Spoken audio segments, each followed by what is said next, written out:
Oh my God, ഞാനിത് എന്തൊക്കെയായി കാണുന്നത്?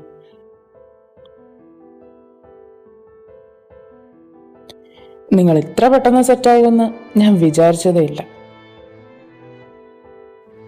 എന്നാലും എൻ്റെ വിന്നെ, നിനക്ക് എങ്ങനെയാടാ നിന്റെ ജാനിയോട് ഇങ്ങനെയൊക്കെ ചെയ്യാൻ തോന്നിയത്?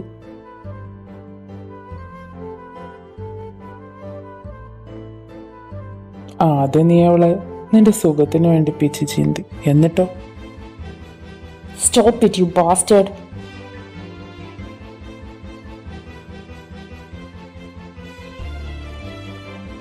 ഇവിടെ വെച്ച് നിർത്തിക്കോ, അതാ നിനക്ക് നല്ലത്.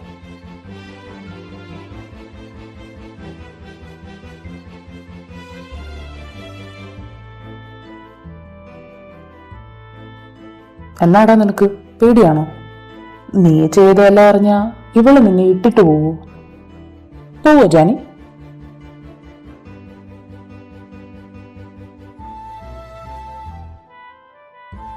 നോ, ഞാൻ നിങ്ങളെ ദുഷിക്കുന്ന ആളല്ല. എന്നെ ഒന്നും ചെയ്യരുത് പ്ലീസ്. ഈ കുഞ്ഞെങ്ങനെയുണ്ടായെന്ന് നിനക്കറിയാവോ?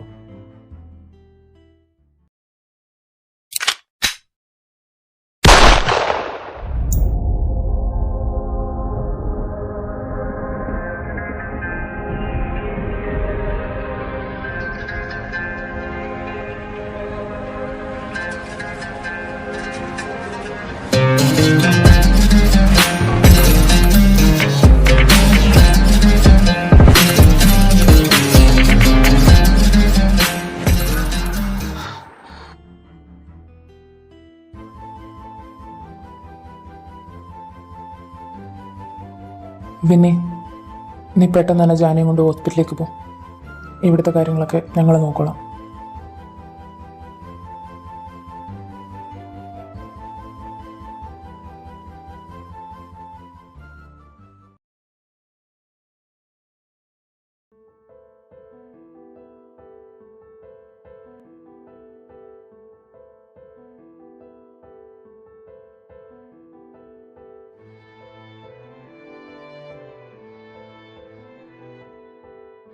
ഡോക്ടർ, ജാനിക്ക് എങ്ങനെയുണ്ട്?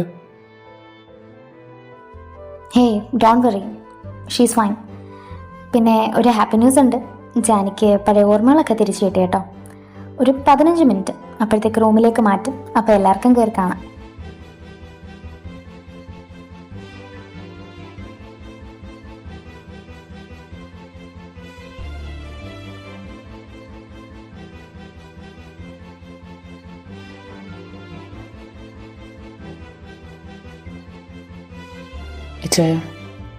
ഇച്ചാൻ ഇവിടെ ഉണ്ടാവണം. ഞാൻ വിനിച്ചാൻ്റെ കൂടെ നിൽക്കാം.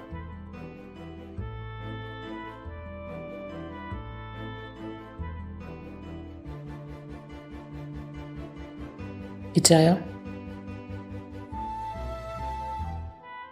തീർന്നു, എല്ലാം തീർന്നു. കാലങ്ങളോളം കാത്തിരുന്ന് കയ്യിൽ കിട്ടിയത് അവളെ എനിക്ക്. എന്നിട്ടിപ്പോൾ ഞാൻ കാരണം എല്ലാം നഷ്ടമാവാൻ പോവാ. ഒന്നും അറിഞ്ഞുകൊണ്ടായിരുന്നില്ലല്ലോ. ഇല്ലടാ, എല്ലാം അറിഞ്ഞുകൊണ്ടായിരുന്നു. ചുറ്റുമുള്ളവരെല്ലാം പറഞ്ഞതാ എൻ്റെ കൂടെ നിന്നവളല്ല എൻ്റെ ജാനിന്ന്. എന്നിട്ടും എൻ്റെ കുഞ്ഞിൻ്റെ അമ്മയാണെന്ന് പോലും നോക്കാതെ ഞാൻ അവളെ ഒരുപാട് വേദനിപ്പിച്ചിട്ടുണ്ട്. ഇച്ചായൻ ജാനിയോടൊന്ന് നേരിട്ട് സംസാരിച്ച് നോക്ക്. ചിലപ്പോൾ ഇവിടിന് തീരുമാനങ്ങൾ എടുക്കേണ്ടത് ഞാനല്ല, അവളാ. അവളുടെ മുന്നിൽ പോയി ഞാനിനി ഇതൊക്കെ പറഞ്ഞാലും അവൾ അനുഭവിച്ചതിൻ്റെ 100% പോലും ആയില്ല.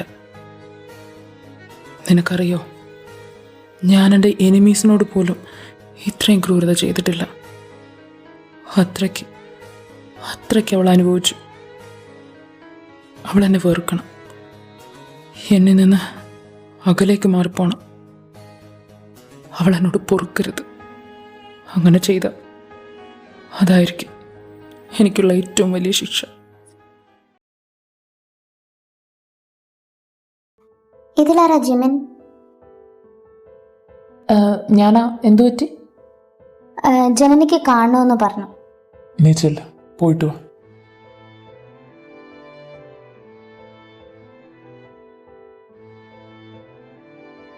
ജാനി, എന്താ എന്നെ കാണണമെന്ന് പറഞ്ഞത്? എനിക്ക് മറ്റാരെയും വിശ്വാസമില്ലാത്തതുകൊണ്ട് എനിക്കിപ്പോൾ എല്ലാം ഓർമ്മ വന്നു. വിന്നിച്ചാനെ പ്രണയിച്ച നാൾ മുതൽ ദാ ഇന്ന് ഈ നിമിഷം നടക്കുന്ന ഓരോ കാര്യങ്ങളും എനിക്ക് ഓർമ്മയുണ്ട്. ഈ കുഞ്ഞ് എങ്ങനെയാണ് വന്നതെന്നും എനിക്കിപ്പോൾ നല്ലപോലെ അറിയാം. അന്ന് രാത്രി എനിക്ക് എന്താ സംഭവിച്ചതെന്ന് എനിക്ക് മനസ്സിലായി. വിന്നിച്ചാൻ പറഞ്ഞത് സത്യമായിരുന്നു എന്ന് എനിക്കിപ്പോൾ ഉറപ്പുണ്ട്. ഈ കുഞ്ഞ് ഒരു തെറ്റിൻ്റെ ഭാഗമാണ്. ഞാൻ ചെയ്ത തെറ്റിൻ്റെ അല്ല, മറിച്ച് അദ്ദേഹം ചെയ്ത തെറ്റിൻ്റെ. അതുകൊണ്ട് ഈ തെറ്റ് ചുമക്കേണ്ട ആവശ്യം എനിക്കില്ല. ജാനി, ഇത് എൻ്റെ ശരീരമാണ്. ഈ ചായൻ്റെ അനിയൻ ഈ തെറ്റെനിക്ക് തന്നത് എൻ്റെ അനുവാദം ചോദിച്ചിട്ടല്ലല്ലോ. ആണോ ഈ ചായ? അല്ല. അപ്പോൾ എനിക്കിത് ചുമക്കേണ്ട യാതൊരു ആവശ്യമില്ല. ജാനിയുടെ അവസ്ഥ എനിക്ക് മനസ്സിലാവും. എന്ത് മനസ്സിലാവുമെന്ന് ആർക്കും ഒന്നും മനസ്സിലാവില്ല. അതിന് അവരൊരിക്കലെങ്കിലും ഞാനായി ജീവിച്ചു നോക്കണം. ഒരു മൃഗത്തെ പോലെ എന്നെ പിച്ച് ചീന്തി, എന്നിട്ടോ എന്തോ മഹാപുണ്യം ചെയ്ത പോലെ എന്നെ വീണ്ടും അദ്ദേഹത്തിന് തട്ടിക്കളിക്കാനിട്ട് കൊടുത്തു. എൻ്റെ ഓർമ്മകൾ നഷ്ടമായ സമയത്ത് എൻ്റെ അനുവാദം കൂടാതെ എൻ്റെ കല്യാണവും ഗർഭവും എല്ലാവരും കൂടെ അങ്ങ് തീരുമാനിച്ചു. ഞാനെന്താ മനുഷ്യനല്ലേ? ജാനി, അത് അപ്പച്ചനും ഏട്ടത്തിമാരും. വേണ്ട, ചിമ്മിച്ചാൻ അറിയോ, അന്ന് ഞങ്ങളുടെ കല്യാണത്തിന് അന്ന് രാത്രി ഞാൻ ഈ കുഞ്ഞ് ജീവനും പേര് കിടന്നുറങ്ങിയത്? അല്ല, നേരം വെളുപ്പിച്ചത്, അങ്ങനെ വേണം പറയാൻ.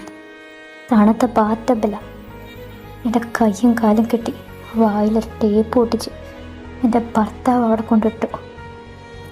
എന്നിട്ട് അയാളുടെ കാമുകിയുടെ കൂടെ കിടക്ക് പങ്കിട്ടു. ഈ കെട്ടിയിരിക്കുന്ന താലിയുടെ പേരിൽ ഞാൻ ഇത്രയൊക്കെ സഹിച്ചില്ലേ? അത് പോരെ നിങ്ങൾക്കൊക്കെ? അതോ ഇനി എൻ്റെ ശവം കൂടി കാണണോ? ജാനി, നീ എന്തൊക്കെയാ പറയുന്നേ? നീ വിചാരിക്കുന്ന പോലെ അല്ല കാര്യങ്ങൾ. നിന്റെ അവൻ്റെയും ജീവിതത്തിൽ നടന്ന എല്ലാ കാര്യങ്ങളും ഒരു തെറ്റിദ്ധാരണയുടെ പുറത്തുണ്ടായതാ. വിന്നിയെ തകർക്കണമെന്ന ഒറ്റ ലക്ഷ്യത്തിൽ അവൻ്റെ എതിരാളികൾ ഒരിക്കൽ കെണിയിൽ വീണു പോയതാ നീയും അവനും. അതിന് ഒരു പെണ്ണിനോട് ഇങ്ങനെയൊക്കെ ചെയ്യാൻ മാത്രം എന്ത് മാറ്റമായി അയാൾക്കുണ്ടായ? ഞാൻ അറിഞ്ഞിരുന്ന എൻ്റെ വിനിച്ചായൻ ഇങ്ങനെയൊന്നും ആയിരുന്നില്ല. ചിമ്മിച്ചായൻ വെറുതെ അദ്ദേഹത്തിൻ്റെ സൈഡ് പിടിച്ച് സംസാരിച്ച് ബുദ്ധിമുട്ടണ്ട. ജാനി മോളെ, ശരി, നീ പറ, നിനക്ക് എന്താ വേണ്ടത്? എനിക്കോ? എൻ്റെ നഷ്ടപ്പെട്ട ജീവിതം എനിക്ക് തിരികെ വേണം. എന്തേ തരാൻ പറ്റുമോ ചായന്? ഇങ്ങനെയൊക്കെ എൻ്റെ ജീവിതത്തിൽ നടന്നിട്ടും ഒരു ചേട്ടനെ പോലെ എന്നെ സ്നേഹിച്ചത് ചായന. അതാ ഞാൻ ചോദിക്കുന്നത്. തിരിച്ചു തരാൻ പറ്റുമോ എൻ്റെ നഷ്ടപ്പെട്ടു പോയ ജീവിതം? ഞാൻ എന്താ ചെയ്യണ്ടേ? എനിക്കിനി ആരെയും കാണണ്ട. ആരെ? ചേട്ടത്തിമാരെ, ഇച്ചയന്മാരെ, അപ്പച്ചനെ, അമ്മച്ചി, പിന്നെ ഒരിക്കൽ എൻ്റെ എല്ലാം ആയിരുന്നു ആ മനുഷ്യനെ. അവരെ ആരെ എനിക്ക് കാണണ്ട. പിന്നെ ഈ കുഞ്ഞിൻ്റെ കാര്യം, ആര് ചെയ്ത തെറ്റിൻ്റെ ഫലമായാലും ഇതും ഒരു ജീവനല്ലേ? അത് ഞാൻ ഒരിക്കലും നശിപ്പിക്കില്ല. പകരം